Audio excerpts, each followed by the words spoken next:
guys, welcome back to Sports with the Girl. I'm the girl Lexi, and over here we have the ball player. As his shirt says, Derek. Derek, have you worn that That's shirt in right. one of our videos yet? Nope. Why don't you tell him really quick what it is? It's a shirt that says ball players for those of you who are listening. Well, it's just my new and- job.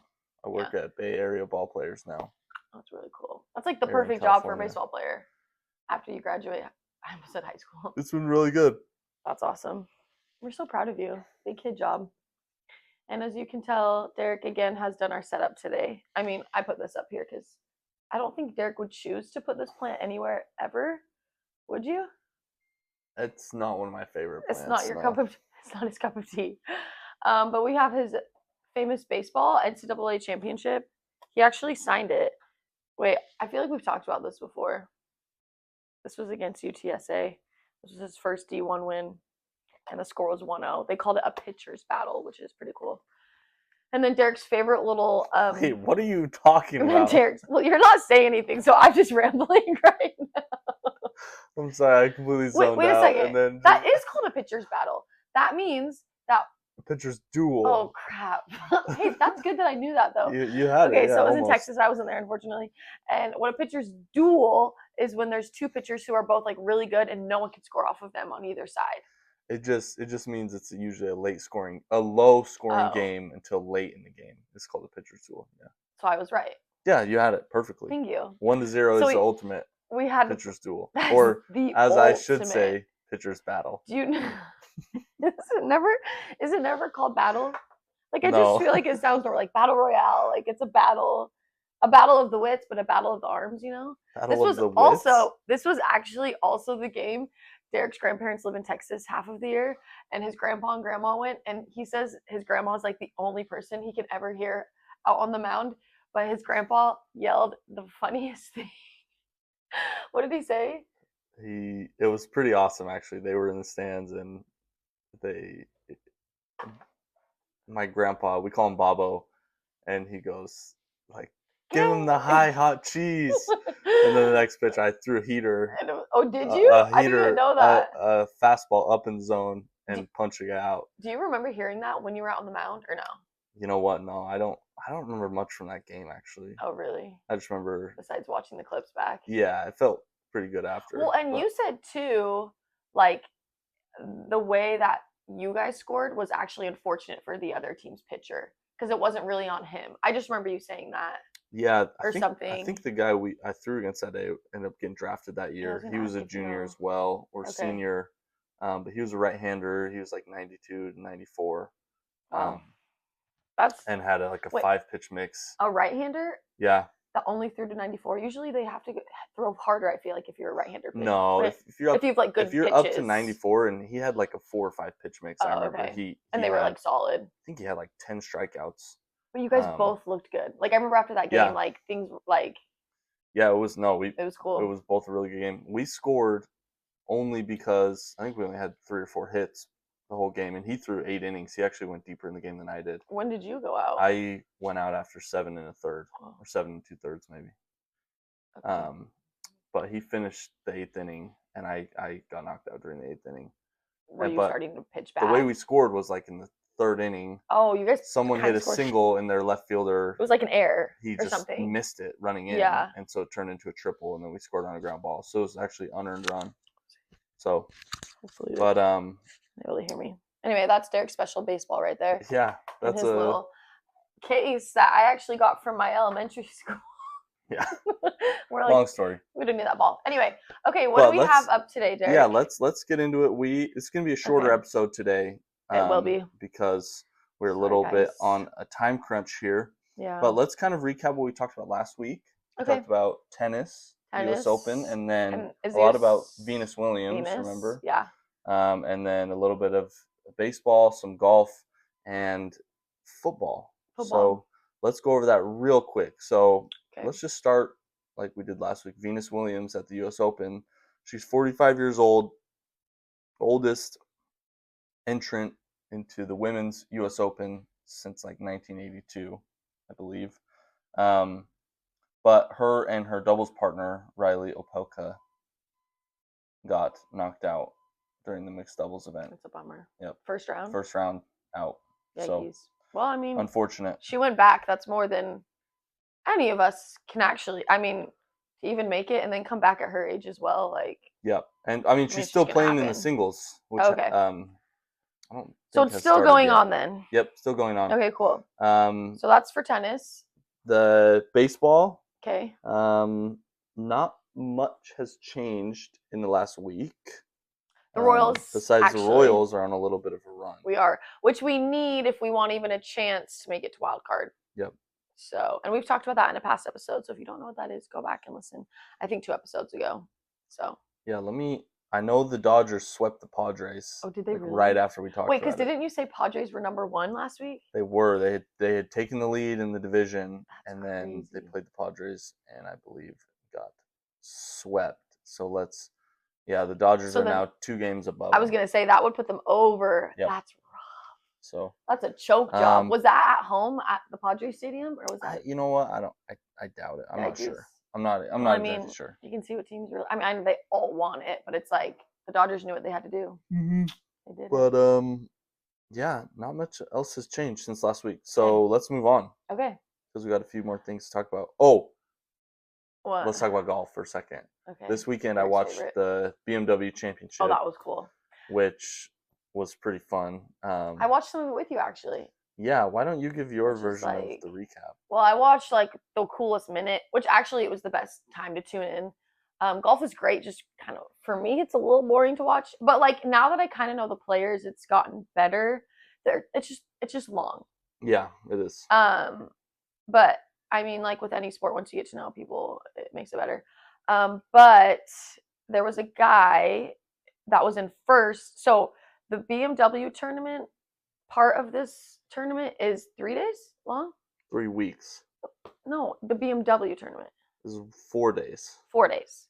And there was you might need to fix your mic. Well, it keeps moving, so. Okay. I'm really annoyed with you right now. Sorry.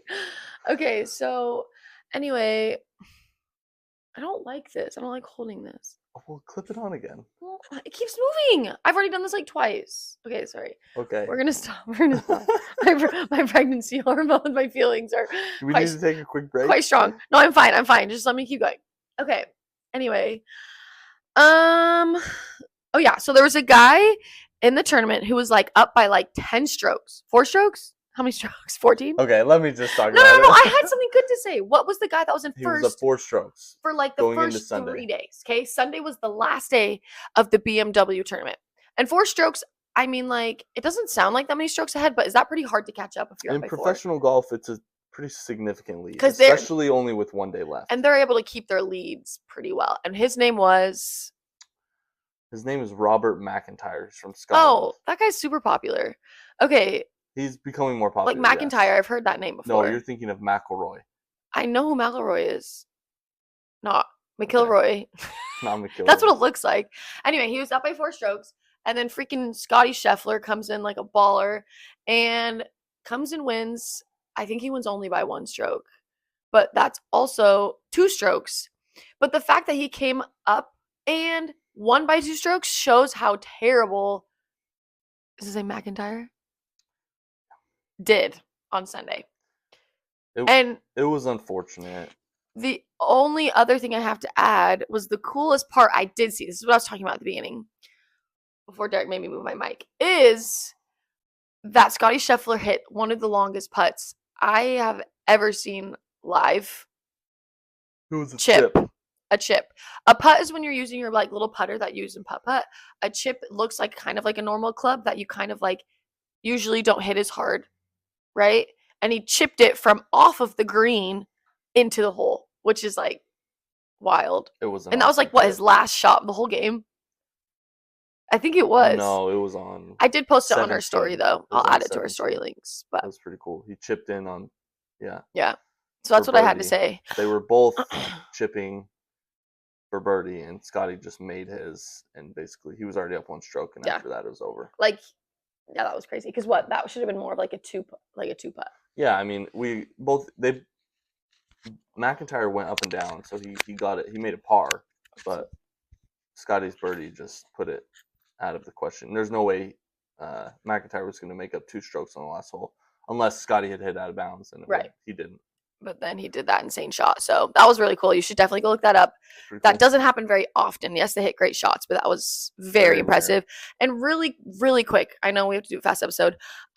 We did explain this tournament. So this is one of the majors, right? This is not one of the majors. What is this whole thing a part of? This the 4-week tournament. Cup. Okay, the FedEx Cup. But it's confusing because I just talked about how that was the BMW tournament. Within the FedEx Cups, there's different tournaments to make it to the finals of the FedEx. And you can compare that to a lot of tournaments, right? Like March Madness, there's different rounds. That's kind of like how this is. So now Scotty's for sure in the finals, right, of the FedEx Cup. Yeah. So the last 2 weeks, since the beginning of August, they've been playing this like a tournament every weekend to decide. It's like the last maybe hurrah. It's the last hurrah. It's the last few tournaments before they play the Tour Championship. Okay. Which is a culmination of the 30 best players from the whole season. Okay. So starting in January, or I don't know exactly when the points start, but they go the whole year and they earn points every weekend in every tournament to qualify for this Tour Championship. Okay. And the last 2 weeks have been the most important, where you can make the most points. And then now, this week, the 30 golfers who have the most points over the last year are playing in the Tour Championship, it's called, which is the finale of the FedEx Cup. Okay. Yeah, that was a lot. Yeah, it was. Maybe let's do a little episode on that. It's just like confusing. Like that doesn't make sense. So these like last few tournaments within the FedEx Cup is kind of like golfers' last chance. For the Tour Championship, yeah. So only 30, usually like 100 people enter each tournament every weekend. Okay. Right now, there's only 30 playing this weekend. So you said through the whole year, though, so they could go back to the Masters and pick who played the best there. Yeah, you earn points. Okay, yeah. Every tournament we should not today, but let's definitely go over that sometime because we'll do a little short episode. And we need like graphics. At least for me, I'm a graphic this weekend, and we'll post some shorts or something. Okay, can we take a quick break and I can fix my mic and then we can go to the rest of our episode? Sounds good. Unless you had any more golf to say. Nope. Let's do it. Okay, cool. Thanks. We'll see you in a second. Okay, bye guys. Okay, so let's move on. Well, welcome back. Welcome back, guys. We got the mic hopefully situated. Last week was a bad situation. I think we didn't say what it was in the video. We just said there was static, but we connected my mic to the necklace first. So for those of you who do this stuff, don't do that because it was terrible.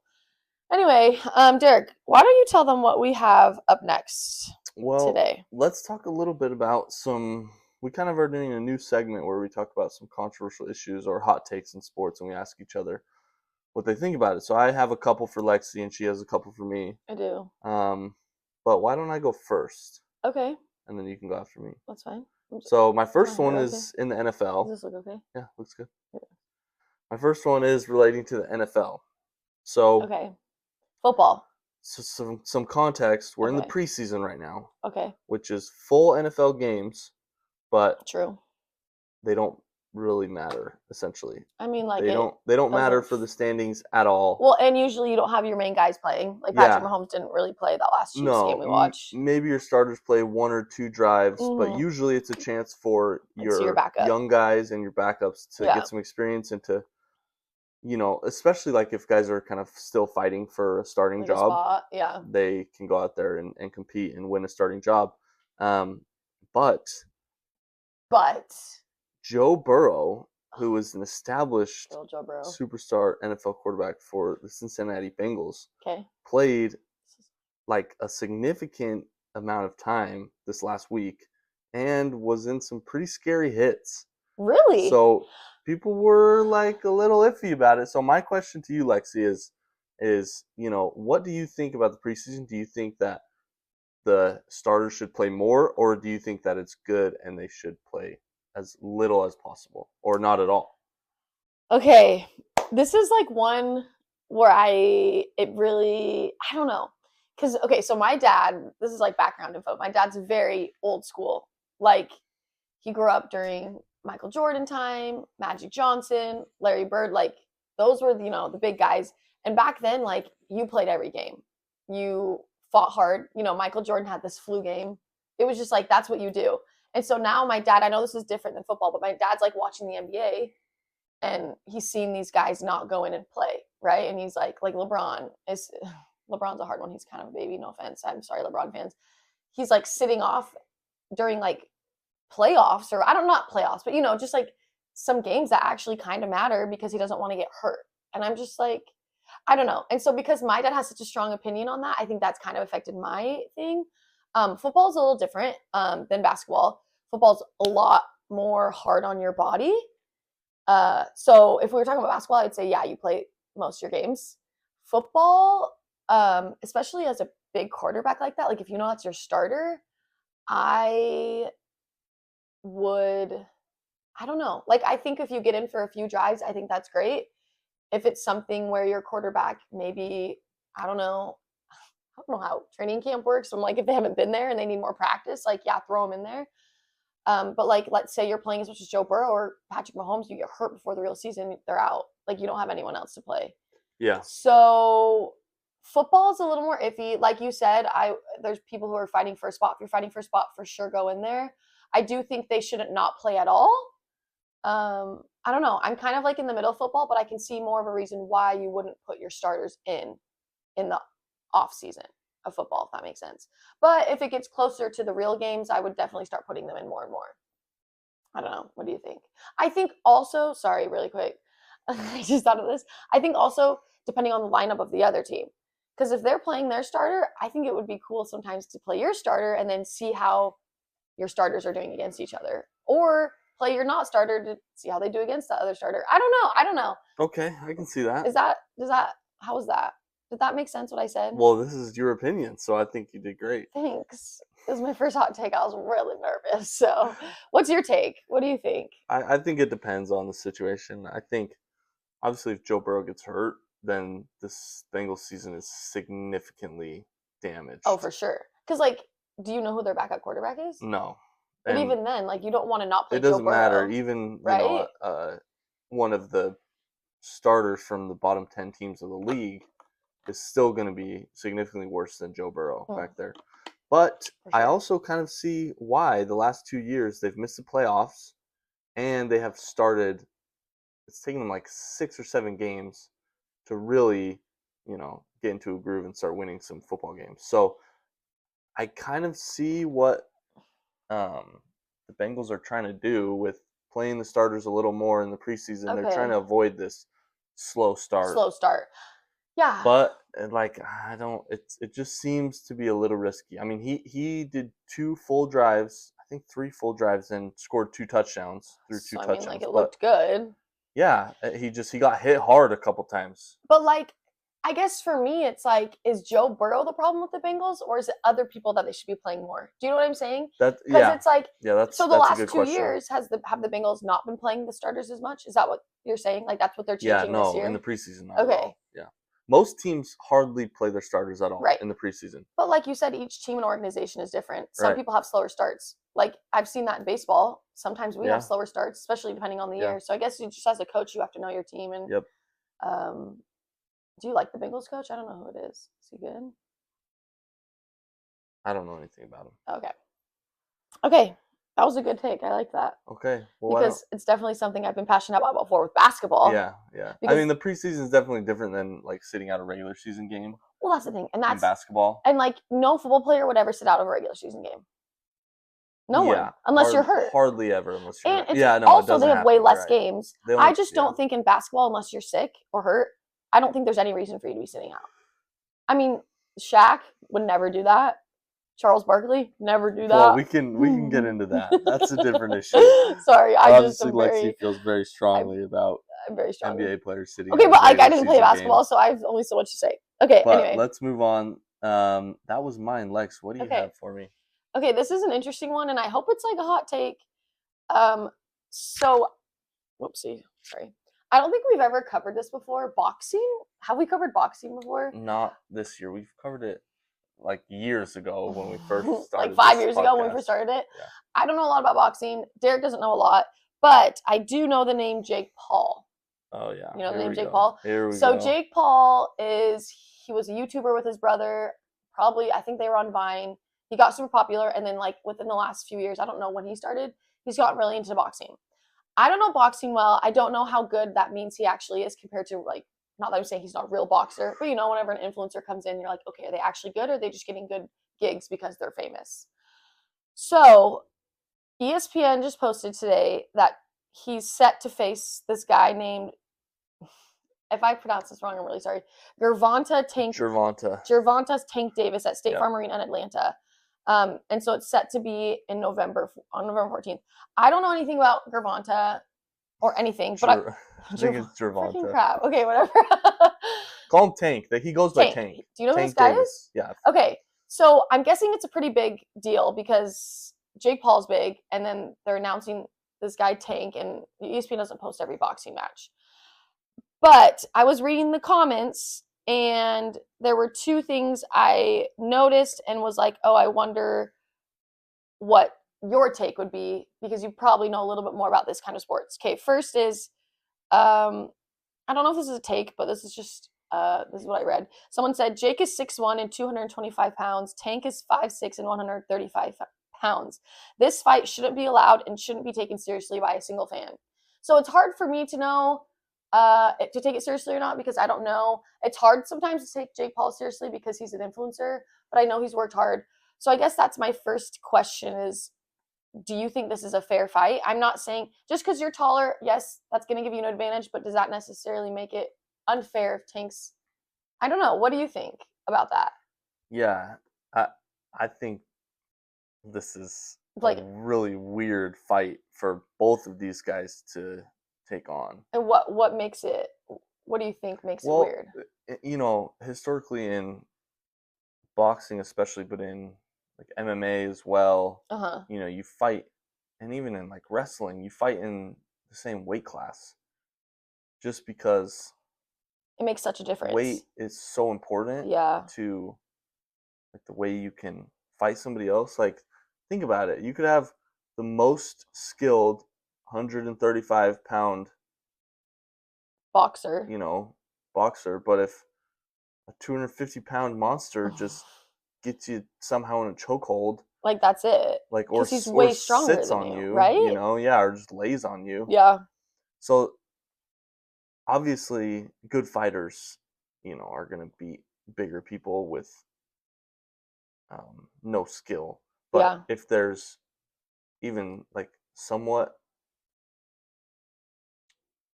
a mutual kind of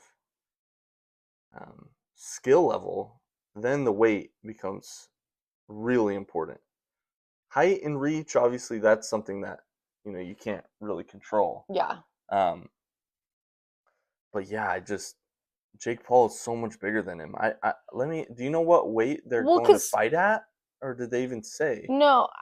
So I didn't even know that. I don't really know about boxing, like if you have to be the same weight once the fight starts.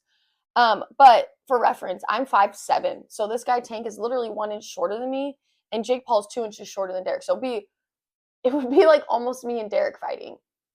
But obviously they're men, and he's going to be a lot bigger. But wouldn't you say? Because look, even the pounds, like when you're 5'6", he could be 225 pounds if he wanted to be, but like he's going to be way slower. We're going to see. I don't know. It says they're doing a catch weight bout, which I don't know enough about boxing. Yeah. So that'd be interesting. I would love to know, if you're a boxer, like what your opinions are, and like maybe some more background info on boxing in this match. Just so we can catch weight, yeah. It's just they're going to be in different weight classes, but they're going to fight fairly. So mostly this is for money. Like, I feel like that's what Logan Paul's done a lot, because Logan Paul won against Jake Paul. Jake Paul, sorry. Yeah, he fought Mike Tyson, and like that was Mike Tyson's old. Like, it's just, that's why I feel bad, and like it's like, I'm sure Jake is talented, but when he's going against these kinds of people, it's like, okay, what's like? Well, this guy's a legit boxer. Tank Davis is a legit fighter. I do feel like maybe I've heard about him, maybe just didn't read about him. Okay, I had one more thing about this same thing. Okay. Someone said boxing is a dead sport. MMA is the new king, and it's not even close. And there are multiple comments about how MMA is more exciting, more people are watching it. Anyway, I don't even know what the difference is between boxing and MMA. Like that's what Okay. martial arts? Mixed Yeah. martial arts, right? Correct. Mixed martial arts. And so boxing, you can only use, I think, your hands, correct? That's it. Yep. Just Like punches. and you have the gloves. That's the big thing people see. Gloves. It's like Yep. Rocky. And you can only punch. You can't like hit somebody with a back fist or. Okay. So it's literally like who's the fastest and can like dodge and stuff. Like well, and strongest. Okay, anyway, we don't. There's a lot. This is not There's all a that lot we're that talking goes about. into boxing, but yes. Okay. There's two base forms of boxing. There's boxing and there's kickboxing. Okay. So what we're talking about right now is boxing, though. Right now, they're doing. Jake Paul and Tank Davis are just boxing, so they're just throwing punches. And kickboxing will probably be. There's no grabs. There's no wrestling. There's no kicks. It's just big gloves and punching each other. Okay. And then MMA, which is what they talked about, is mixed martial arts. So what is that? Mixed martial arts is basically what the UFC, Ultimate Fighting Championship. Okay. That's what they do in the UFC. Does, yeah. So no gloves. They have gloves, but they're very small. It's not like the big ones that you see boxers use. No, your fingers are out. So it's almost like a batting glove or something? Yeah, it's like a batting glove with a big pad on your knuckles still. Okay. But you can use your hands. It's like they're fingerless gloves. Okay. So your fingers are out and you can grapple or wrestle as well. Would you say mixed martial arts is almost a combination of like wrestling and boxing? Yep, it's wrestling, boxing, kickboxing, judo, taekwondo. So everything's pretty much fair. Karate. Game. That's why it's mixed martial arts. It's whatever you want to do. There are rules, like you can't just like knee someone's the back of their head, or you can't poke their eyes out. Or you can't punch them in the. Yeah, you can't nut shot people. Yeah. Sorry, I don't know if I should say that. Okay, so there are certainly some very specific rules that have to be followed. Okay. But as far as style of fighting and technique goes, there's very little guidelines in MMA. In MMA. So, do you know a name of like a really popular person that's in MMA right now? Like, just so we can kind of be like, oh, this is an MMA fighter, or is there even a famous MMA fighter? Well. Yeah, there's lots of famous MMA fighters. Okay, like those big matches they show on Netflix, are those MMA? Well, some of them are. Okay. But you're looking at like the main guys who come up when you're talking about MMA is like the girls. So there's men and women, and you have like. The girls like Ronda Rousey. Okay, I'm surprised you actually even know that.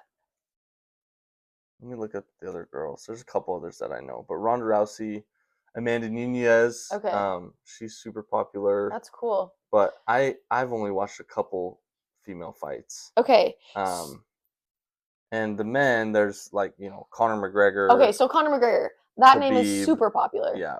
There's okay. Chuck Liddell. John Jones, there's a bajillion. We could talk about MMA forever. Okay. So then let me get to the point of that second hot take. Okay. Which I guess we don't watch very much, so this would be a hard hot take. But I guess this is interesting for us to talk about because now I'm actually like curious to go look up stuff after this episode. Yeah. Do you think MMA is the new big like? For sure. I'm guessing it's newer than boxing. For sure. But do you feel like this comment is like that's an opinion, obviously, but the UFC specifically is drawing way more fans than boxing championships. Yeah, yeah. They have TV deals. Boxing is the TV deals are pretty much non-existent unless it's a huge well-known fight like Jake Paul. Well, I'm like now Tank looking Davis, at that, and they're not even fighting on TV. They're fighting on Netflix. Oh. And those, I don't know if you guys have watched Netflix. Apparently, the streaming there kind of stinks sometimes. Well, it was bad for the Mike Tyson fight. Oh, well, they'll probably figure it out. Hopefully, by then. I'm sure they'll have a better production because they took some serious heat. Yeah. Anyway, so I just thought that was interesting. Yeah. We don't talk about that stuff, and Jake Paul's a pretty famous guy out there. But yeah, we'd like to know your hot takes, especially if you're into boxing and MMA. Let us know, and this is definitely something I think we should cover more because it's. We need to talk about it more. We haven't talked about it much. Okay, did you have another hot take? Nope, that's all I had. Okay, I had one more. Okay, really fast. Yep. And this one's kind of a fun. We're gonna bring her up again, Taylor Swift. So because so before our podcast last week, I was doing like research on Taylor Swift, and then obviously your phone listens to you and they show you more Taylor Swift stuff. And I saw this video. I actually sent it to Eve, who helped us last week, and the girl on this video was like, Taylor Swift, they left a ton of Easter eggs in the like she's left Easter eggs, which is like clues over the years and like in the podcast, and they think she's gonna be in the next Super Bowl. So that's my hot take. What do you think about that? And who would you want if you wanted someone in the Super Bowl halftime show? Well, I would want like a country artist. Oh yeah, that makes sense. Or do like some posty with a country old rock band. Yeah. I don't know. I don't listen to a lot of new music. But Taylor Swift would be good. Is she sang some of her old songs? Yeah.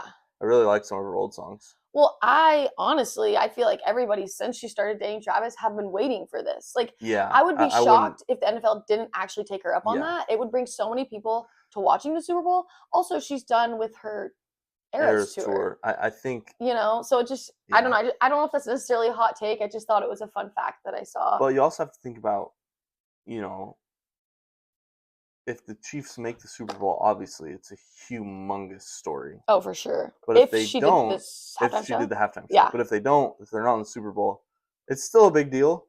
But I think the story certainly loses some of its power. Her boyfriend's playing in this Super Bowl. Correct. But I mean, once they announce it, like either way, it won't matter. Chiefs aren't matter. Right. And it's still not going to matter because it'll still bring Chiefs players to come watch the game with Taylor if she's performing. At least one. Ooh, Patrick Mahomes. Just kidding. Anyway, so I liked that segment. We'll get you guys some more. We'll do more hot takes next week when we have a longer episode. Yeah. But let us know if there's anything that you guys want to hear, like our hot take on. Yeah. And then do we want to end with your new segment? Yeah, we can do some more trivia for you, Lex. I'm so nervous. Next week, we are going to talk extensively about college football because next week is the real, that's like the first week of the season, and I am so excited. We have a lot to talk about, but instead of doing it in this short episode, we're going to have a longer episode next week. We're going to go over each conference and talk about historically the best teams and do a little rundown of what this season is looking like. But let's get to that trivia and get these listeners on their way. What do you say about that? I like it. All right, so today the trivia is centered around MLB statistics. Oh gosh. And their abbreviations. Yeah, Derek, I don't know. I feel like you're setting me up for failure. Was this stuff you even knew before? Yeah, but obviously I've been doing it my whole life. I mean, you've been doing it for I've been watching it my whole life, but seriously watching it since I met you. So I think you're going to get a couple. I think there's going to be some that are hard for you. Okay. So we're going to start with just MLB statistics or just baseball statistics in their abbreviation. So I'm going to give you the abbreviation. Okay. And you have to tell me what it stands for. Okay. Okay? Okay, here we go. We're going to start off with a pretty easy one. Here we go. Okay. RBI. Runners batted in. Yes. Nice. Very nice. Are we gonna tell them what that means, or just runs batted in? Oh, sorry. Not runners, but you I could give it to you. I mean, you run a bat like a batter. Runs batted in. Okay, that is correct. So, and what is that? Why don't you explain what a run batted in is? So that means like if someone's up to hit and they hit a ball, and let's say it's like a single, and there was someone at third, whoever or anywhere, if you hit and you bring other people in, that means you got an RBI. Yep. Perfect. Right? Yep. Okay. Okay, next one. SLG. I'll give you a hint. This one's hard. Yeah, we just went straight from easy to offensive statistic for the hitters. So offense for hitters. Similar to RBI. SLG. Similar to what? RBIs. In that it's an offensive category, like someone playing defense. I don't even know what the S would stand for. Slide. Steal? Oh, frick. Can you give me the first word? Slugging. I thought maybe slugging. Percentage. Okay. Yeah. Derek. That was a tough one. Sorry. Oh, we have a couple others. I know hitting percentage. Who calls it slugging percentage? Well, hitting percentage is your batting average, but slugging percentage is your... Oh, so slugging was SL? That was one word? Yeah, SLG. Sorry, you're right. That was a tough one. Okay, here we go. We got a couple other. Ooh, here's a couple that I think you're gonna get. Okay, ERA. Earned run average. Yes. That's because that's what Derek had a good one this year. What? I'm just kidding. You're right. My area was Derek, really it was a joke. Oh, stay away from me. I don't want to talk about it. But that is correct. Okay, here's a hard one for the pitching side. WHIP, or more commonly referred to as whip. Okay, I You was have just no about to say idea. whip. It's like how fast you can like throw your arm Nope, around, whip your not arm even around. close. That is a thing though, how fast you can Yeah, like whip, but this is a statistic. whip. Is WH one word? WH is not. Okay, thank you. Nor is IP. Okay. First, just give me the first word. I'll give you walks and hits. Walks, hits, Walks innings. and hits. Walks and hits. Yes. Innings. It's a pitcher statistic. Innings and percentage? No, innings. No, walks and hits per inning. Per inning. Per player. Pitched. Wait. Walks plus hits per inning pitched. So What's that even on mean? average, I give up 2 hits. Okay. Or a walk and a hit. Okay. Every inning, my whip is 2. So the best pitchers are, if you have a sub 1 whip, that's incredible. That's really good. Because that means what? That means you're giving up, on average, you're not letting anybody get on base. Okay. So if you throw an inning and you give up 2 singles and a walk, your whip for that inning, walks and hits per inning pitched, is 3. 3, correct. But if you go let's say 10 That's innings, just the average, and you do 5 innings giving up 3 and 5 innings giving up 1, it's gonna be 2.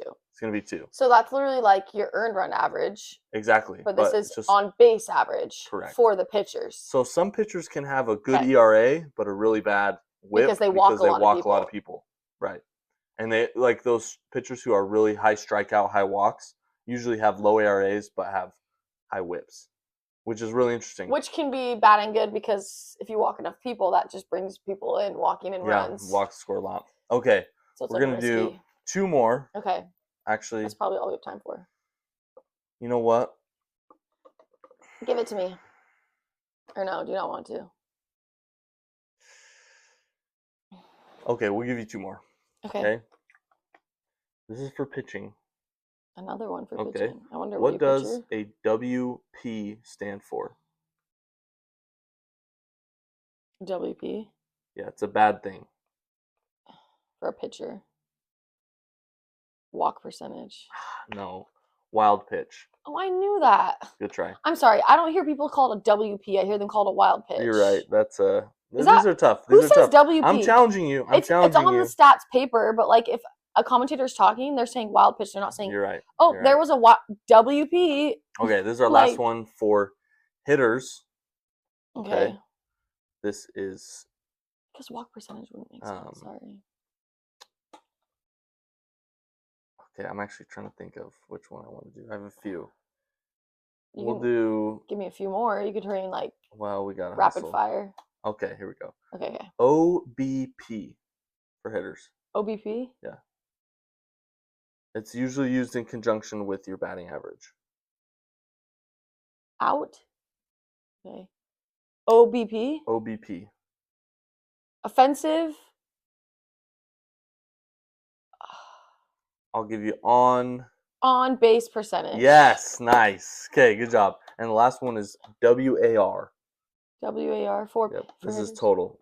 Hitters, fielders, they all have this.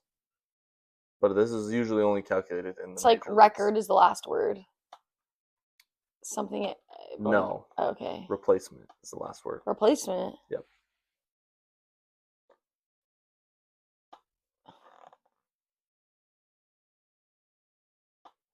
What's it? Whoa. No. WAR is called wins above replacement. So essentially, okay, I was never gonna get it's that. a metric that measures a player's total contribution to a team in terms of, okay, if we were going to replace you with the average player, how many wins would you lose us, or how many wins would you gain for us overall? How often do people use that? Like, it's a very popular metric because it takes into account pretty much all the other statistics that matter. And so it's like when people are going out to recruit, they use that. Yeah, wins above replacement is it's becoming more important. So when people, sorry, really quick, I know we have to go. When people are doing stats, like, is there like a computer they put all these in and then it gives you the war? Very, very high tech. I mean, that was like Moneyball. Yep. That's what they did. Yeah. That's cool. I liked it. Thanks, Derek. All right, that was fun. Well, we are going to see you this weekend with our quick episode about the BMW Championship and the FedEx Cup. Okay. And then next week, get ready for a full breakdown of both fantasy football and college football. Okay, bye guys.